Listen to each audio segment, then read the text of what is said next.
Welcome to another community conversation. I'm your host, Ian Parkinson, and I'm pleased to have with me today Rochelle Pancoast, Managing Director of the City of Medicine Hat for Energy, Land, and the Environment. Welcome. Thank you very much. Especially in this busy budget season. It is definitely busy with budgets. So, how did you get to be the Managing Director of Energy, Land, and the Environment of the city? Well, first I'll maybe start with the city. I am born and raised in the area, and this is coming home for me. I did all my schooling here until university, went to Calgary for university where I gained my master's in economics, and then straight into industry, did most of my career at TransAlta Corporation, and then 7 years ago came to the city. It's really coming home for me. Oh, it's only been 7 years? Yes. Wow, you've made quite an impression in 7 years. Appreciate that. Hopefully it's a good one. So your economics education obviously plays a huge factor in your day-to-day work. It does. I probably don't apply the formal training on a regular basis, but certainly the concepts, the idea of optimizing, the idea of markets and supply and demand fundamentals, particularly on the electricity side. It's all about, electricity is one of those products that there's limited storage opportunities. Mm-hmm. And you have to perfectly match supply and demand in any given moment. You turn the light switch on, the supply has to be there the second you demand it to be on the light switch. So it is a instantaneous, constant matching of supply and demand. So definitely a lot of economics tied to that. Well, so far, every time I've thrown the switch, the lights come on. I'm glad it's there because we do have reliable supply in the city of Medicine Hat. So the three departments, for a better word, you're responsible for: energy, land, and the environment. Mm-hmm. Why were they lumped together under your supervision, for a better word? Sure, that's a great question. And really, I've only been in this role for just over a year. We did a reorganization July of last year, and we were intentional about putting those groups together. So energy naturally makes sense to be together, and that includes natural gas production, electric generation, gas distribution, and electric distribution, as well as energy marketing and business analytics that supports those areas. But land and environment have synergies as well. And on the environment side, often there's a bit of a social license element for the energy side. So there's expertise both on looking to make sure that we're compliant with the regulations that we have to comply with, which being an energy-based is intensive on the natural resources side of things and need to comply, but also the social steward side. But as well on the land and environment side of things, on natural gas production, it's not well understood locally, but there's the obvious land transaction side of things that supports economic development, but there's also a large amount in the thousands of surface leases that we need to engage with and maintain properly with our landowners for our gas production assets. Both are producing as well as those that we are in the midst of reclaiming, and that can be a multi-year process. And that's a direct intersection on the environmental side with the reclamation of bringing the lands back to their original state, replanting grasses, for instance, and the natural gas side. So lots of synergies there. And you also have to deal with two provincial legislatures. In terms of, we have the Electric Utilities Act that we deal with on the electric generation and distribution and retail side of things. We have to deal with Alberta Energy. We have to deal with the environmental side of things. There's a host of regulations that we need to comply with. And also you have gas wells in Saskatchewan. Yes, of course. Saskatchewan requirements as well. I'm going to guess that they're not exactly the same, Alberta. Not the same, no. No, but we have a tremendous team who is familiar with both and able to work within the requirements of both. Now, just a quick question. There's a difference between abandoned well and reclaimed well. Yes, so abandoned is really when we are no longer producing and we have made sure that we have appropriately taken the physical steps to make sure that there isn't gas being released from the well.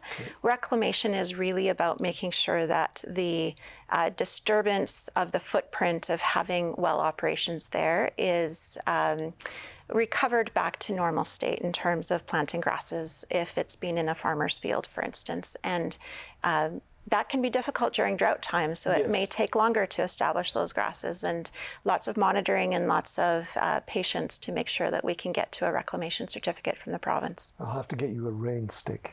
I love one. Now, when you did your presentation to City Council back in September, you mentioned that the City of Medicine Hat was in a unique position with regards to power generation. What did you mean?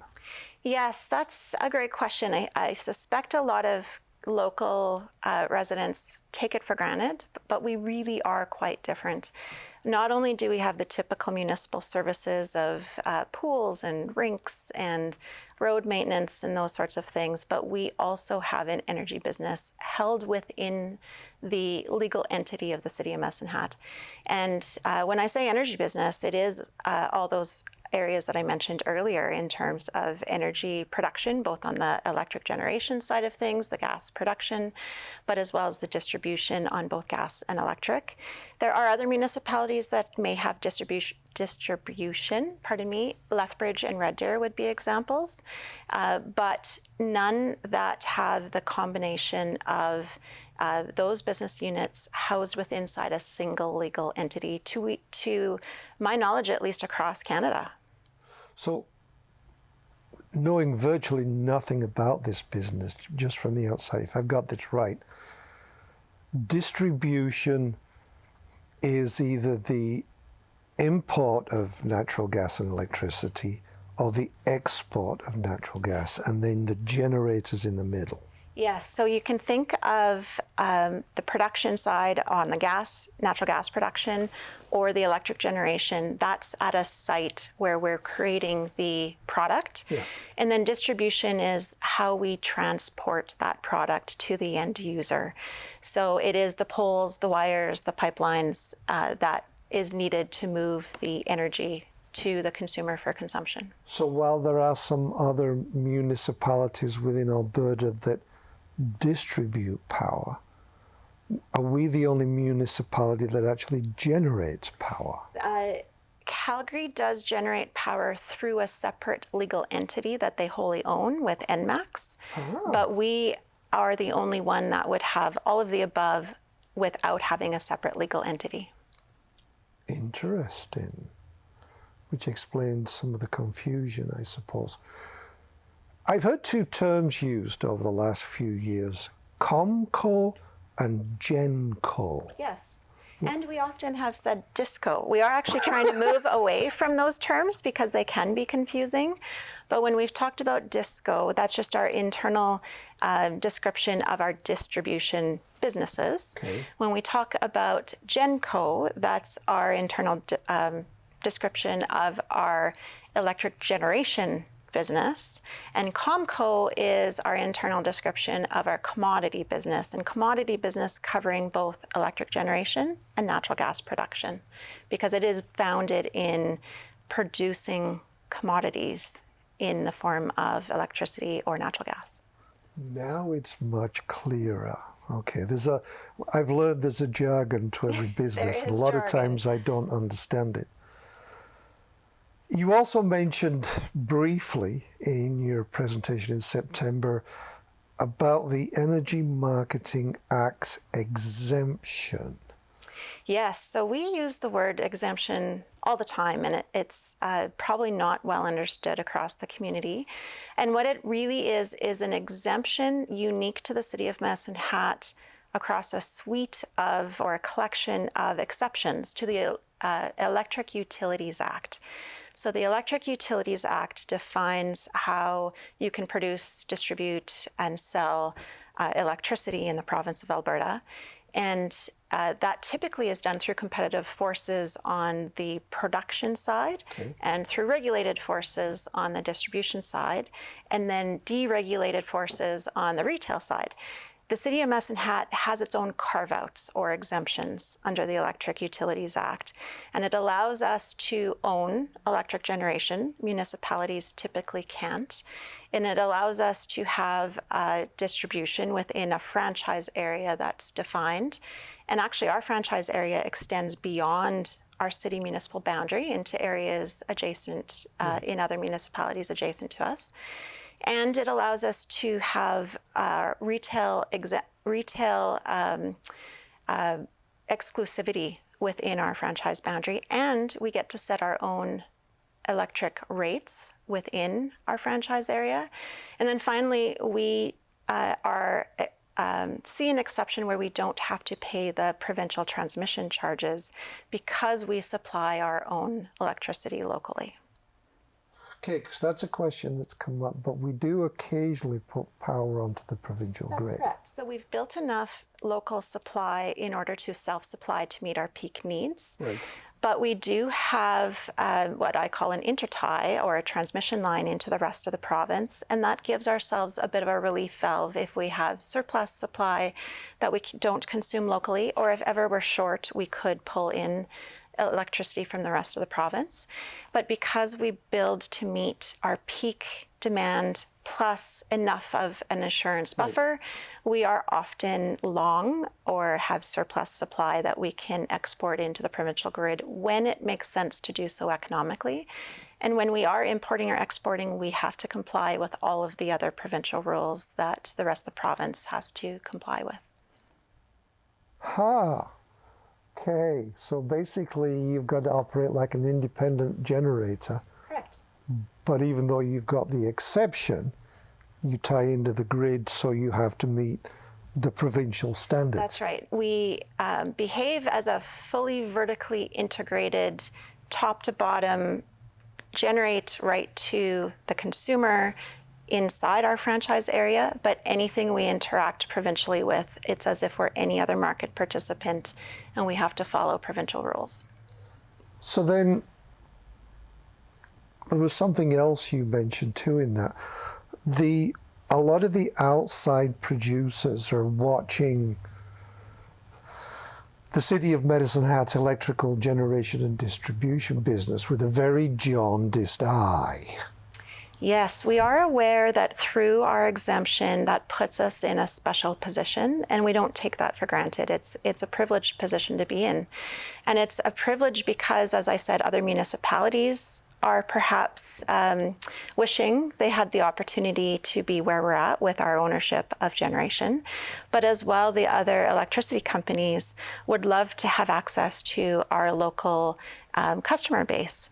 So we are cautious on how we proceed. Yes. We recognize that ultimately the exemptions are part of a political construct written into an act, and those could be undone if things went sideways. Yeah. So we're careful to minimize the gap from a competitive perspective with those other players.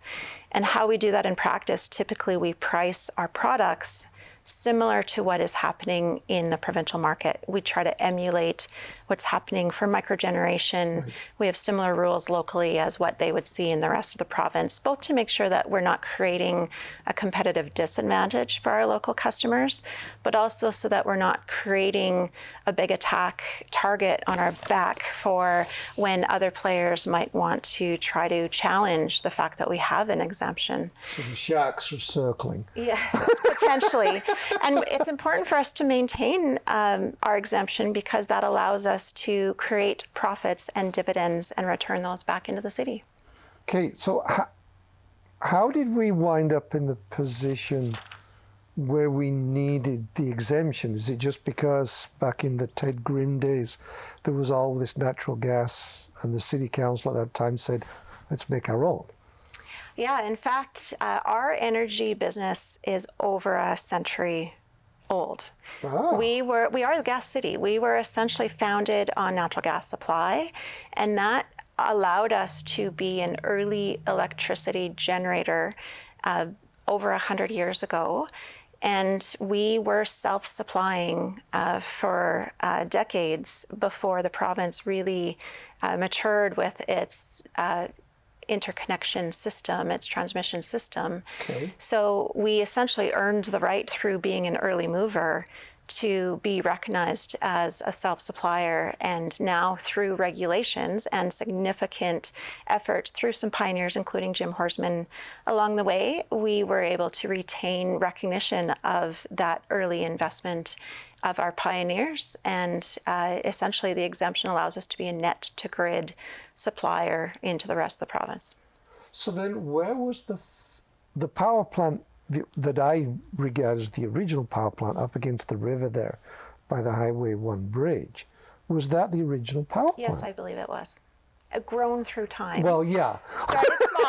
Started small. It is now, our fleet is close to 300 megawatts of gas-fired electricity now, but certainly started much smaller. But we do have, I believe it was for, not long ago, we created a book that talked about our electric history and some of our energy roots. So it's quite a fascinating read. I haven't even fully had a chance to get through all of it myself, but it is quite a fascinating read. Well, now you've intrigued me too. I'm going to have to visit the public library and go, hey, where is this? You also talked about, in your presentation, about, I use the term we, but the electrical generation distribution, the natural gas distribution and generation. You went through where we came from, where we are, and where we're going. Now, there's been a lot of ink spilled over where we're going, but can you just briefly walk us through those three? Sure. So where we've come from, I just covered a little bit. We really were built upon energy, much like the province was built upon energy and has been blessed with abundant supplies. And that has served us well over the years. We have had significant success from the profits of having those energy businesses. And even just in the last 10 years alone, we've delivered over $500 million into the city in the form of dividends. And even more before that time, because for the last 10 years, our natural gas side of the production business had been quite strong and doing well. So you can see that benefit within the higher than normal amenities for a community of our size that we have. You can see it in our reserves, in our Messenhat endowment that has now reached $200 million. You can see it in our relatively competitive property taxes, despite having really great amenities like the Esplanade. So you can see the benefits of our energy business in a number of ways. But where we've come from is not necessarily where we're going, because the rules are changing. And it's really driven by energy transition. We can argue about what the rules will be in the future, and we do significant scenario analysis because we know it is uncertain, whether it's through elections, whether it's through provincial challenges in court, whether it's through negotiations at the international level. Lots of uncertainty as to where they'll actually land. But what we do know is that we do face carbon on our gas-fired electric generation assets today. That carbon price is increasing through time under existing rules. So it will become more expensive to deliver electricity based on natural gas-fired assets going forward. And we need to be mindful of what that means for our customers, what that means for our energy business, and what that means for our taxpayers as well. Because at the end of the day, if we don't manage our business well, the investments made there ultimately will impact the profitability of the business and what it means for our reserves, and ultimately what it means for property taxes for our taxpayers. So we're pretty mindful about where we're going, what those futures might be. And in addition to energy transition in general, the regulatory realities we might face there, the energy market rules are changing in anticipation of some of those energy transition realities. As well, we are seeing lots of technological advancements. What used to be leading edge in terms of wind technology is now mainstream. Similar for solar energy. Energy storage is still in development. Where that will ultimately land is to be determined. It can only survive or offer services for a few hours today, and hopefully there's an opportunity for it to grow to become seasonal, which is what we really need in order to start moving away from any natural gas-fired electric generation. As well, there's the broader considerations for our energy business review that is being conducted by a third party, and we'll have a chance to talk about on the November 25th date with Council what their recommendation for our energy business is going forward. And then the financial capacity to deal with all of this. Today, we are expecting to see clean electricity regulations come out from the federal government later this year. Those rules could prevent us from continuing with our gas-fired assets. So if that's reality, and I don't think it will be, but if that's reality, we need some alternatives, yes. Or we need to face into the reality that our electric generation business could be have a finite life, and that those profits may no longer be there for the benefit of the city. So there's a host of bookends, some really scary ones. Yes. We don't think the really scary ones will come to reality. We think that with possible election change, possible extension of timelines, that we will get to see the benefit of our natural gas-fired assets for some time to come, and we're advocating in that way. We really do value our natural gas-fired assets and want to continue relying on them. And but either way, we need to be prepared and ready for whatever future realities might be coming. So it's true, you do have a crystal ball on your desk. I wish I did. Well, and it kind of reminds me of the old book and the movie, The Mouse That Roared. Because, I mean, Medicine Hat is a relatively smaller distribution generator than the big, huge companies we know of that are operating. But you still face the same challenges, but you don't necessarily have the same financial reserve, for a better word, to compete at their levels with whatever's, we don't know what's coming down the pipe. That's fair. And in fact, I would say in many ways, our exemption when it comes to how we move going forward is a bit of a blessing and a curse. Yes. It's provided us advantage so far, but it also means that we are geographically concentrated and we aren't able to go invest outside of our franchise area, for instance. Other companies can diversify by looking at other jurisdictions where they aren't facing the same carbon rules, or they aren't facing the same trend and concerns with market design changes. So diversification in this industry is important to manage regulatory risk. And we literally have all our eggs in the Medicine Hat basket, both in terms of the geography, and we are today, our ownership or our fleet of electric generation assets is 100% generated by natural gas. Right. And we know now that there are no more coal-fired assets in the province, and trending in that direction nationally, natural gas-fired electric generation is now the dirtiest or the most carbon-intensive type of electric generation you can have. So we know the target is on its back, and it will become more difficult to remain competitive based on decarbonization costs and compliance obligations we have today.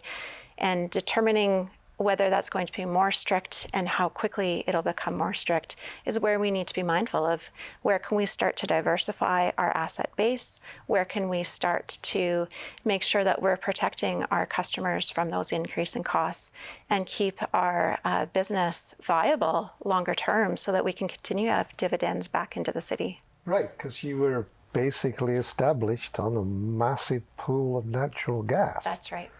And it has transitioned from our own supply of natural gas. Not many residents know that today our natural gas production locally only serves 10 to 15% of our consumption needs. Most of our natural gas is now procured from the provincial market and then transported through TransCanada's natural gas transmission line to the city. In fact, 100% of the gas needed for our electric generation at our fleet comes from the market as opposed to self-supply. So then the self-supply natural gas, what does that get used for? That essentially goes into our distribution system for home heating and other purposes.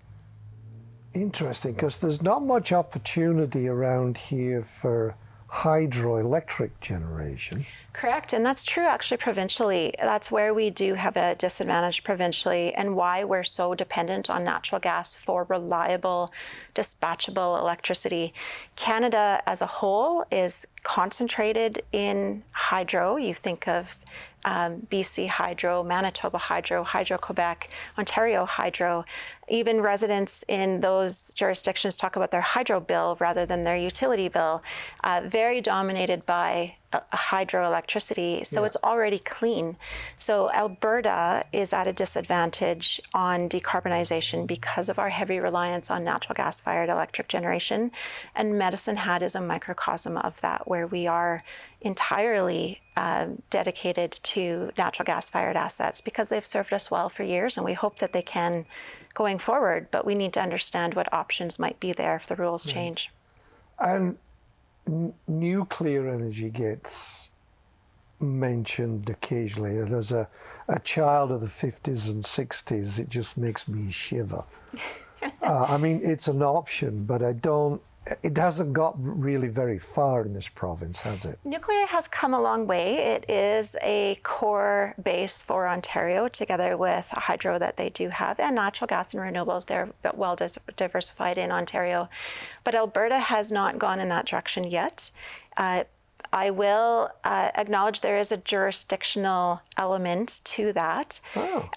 The federal government is actually responsible for nuclear energy, but the provinces are responsible for energy. So there is an overlap when it comes to nuclear energy. But I suspect with decarbonization interests that the province has indicated an interest in going in that direction, but it is a long lead time. It could take over 10 years alone just to get to a point where permitting can be multiple years.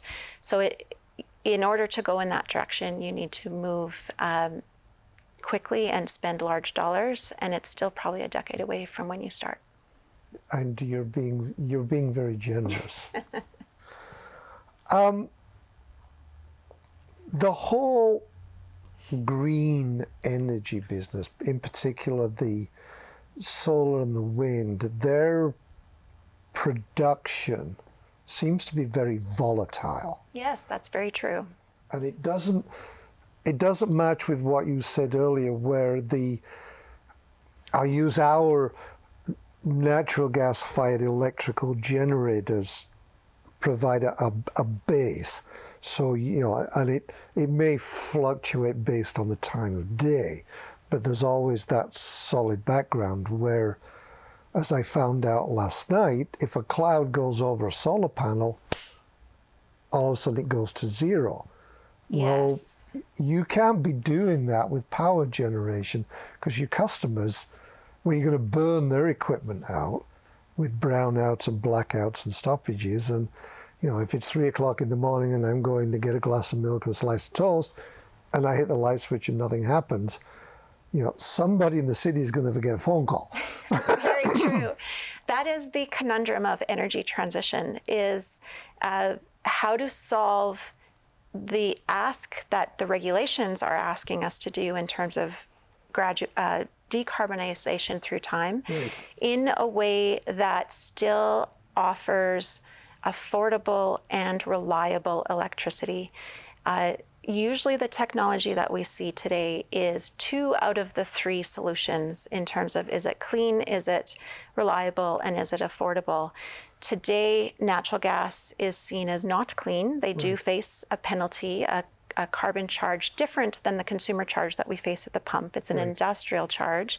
So it's not considered clean under the regulations, but it is affordable and it is reliable. If you turn your light switch on, it's there. That is the best part about natural gas-fired electricity, and that's why we've been very happily relying on it over the decades. Renewable energy is now competitive, so it's considered affordable, and it's considered clean according to the regulations, but it is not reliable because you cannot rely on solar-powered electricity to be there in the middle of the night, and you can't expect wind generation to be there if it's not windy. So what the real challenge is how to solve through time what is the energy mix needed to be compliant with regulations that require decarbonization while looking to transition. The answer isn't there yet. The technology isn't there to satisfy all three things yet, which is why we will continue to advocate that ongoing reliance on our natural gas assets is critical to make sure that we can meet our customer needs. We're back to the crystal ball, aren't Yeah. we? So I did watch your September 16th presentation. It's about an hour. It was very detailed, but it was very informative. So I highly recommend for any of our viewers, go and watch it. It answers in a lot more detail than you've provided today. And you can pause and think about the answer and then start it again. So it was very well done. I appreciate that. Thank you. And even that was just the tip of the iceberg. So I'm finding out. So is there anything else? Yes, I think really just to suggest, it is just the tip of the iceberg. I encourage anyone who's interested in this area to engage, learn more, look at our website, watch the messaging that we are able to put out. Facts are important, but this is complex. It is a balancing act. There is no one solution. The industry doesn't have the single solution today. Even in the province, we're entirely redoing our market rules to try to figure out how to address the changing supply mix going forward. We're trying to figure out how to match decarbonization expectations. We're trying to figure out how to make this all affordable. All of this is a challenge in the midst of changing levels of inflation and changing technology, changing rules. And it is a balancing act. We don't have a crystal ball, but I would also say doing nothing is also not an answer. We can't ignore what we're facing. Yeah. So doing something, preparing early, creating optionality, learning about even the city ourselves, doing pilots, doing studies, experiential learning at a smaller scale level, looking at and chasing commercially viable options today. And Sama Solar may be one of them if our due diligence continues to pan out, that at least we believe under the variety of scenarios that we see, if it does look like it can add to the bottom line, it is something that could help diversify our base, offer green electricity to our customers. So there's more and more to learn. I am still learning every day as well. It is complex, and we'll need a lot of people at the table to understand where we're going. But trying to distill it into simple messages isn't easy. Trying to provide messaging out into the community isn't always easy in a way that's easy to understand in amongst all of the complexity. So I really do appreciate you having me on today, because as many opportunities to try to lean into this area and learn more and help educate and bring facts to the table is helpful. Well, you're welcome. Thank you for taking a couple of hours out of your very busy budget season. It is very busy, but I appreciate the time. Thank you. Well, thank you for coming in, Rochelle. Thank you very much. Thank you for watching.